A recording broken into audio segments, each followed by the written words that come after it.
কালকে হচ্ছে বান্ধবীর বিয়ে আর কাকিমা আজকে ওকে আইবুড়ো ভাত দেবে, তাই আমাদেরকে আসতে বলেছিল। সেই কথা মতো আমরা চলেও যাই আর গিয়ে দেখি এখানে বান্ধবীর চুল শোকাচ্ছে। আর দেখো ওকে কতটা সুন্দর লাগছিল। আর তারপরে আমরা একটু বসে থাকি, তারপরে ও রেডি হয়ে নেয় আর আমরা সবাই মিলে ওকে রেডি করে দিয়েছিলাম। তারপরে চলে আসি যেখানে কাকিমা ওকে আইবুড়ো ভাত দেবে সেইখানে। আর তারপরে দেখো ও বসেও পড়ে আর তারপর সবাই মিলে ওকে আশীর্বাদ করে, সুন্দর করে সাজিয়ে দিয়েছিল এই জায়গাটা। আর এতক্ষণ হাসি মজার মধ্যে থাকলেও যখন ওকে আশীর্বাদ করছিল কাকিমা আর খাওয়ানোর সময় তো পুরো কেঁদেই ফেলেছিল।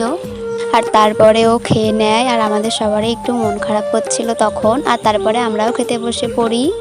আর আইবুড়ো ভাতের মেনুতে ছিল ভাত, ডাল, এঁচোড় চিংড়ি, মাংস, চাটনি, পাঁপড়, পায়েস। আর তারপরে আমরা ওপরে চলে আসি, বান্ধবীর সাথে কয়েকটা ফটো তুলে নিই।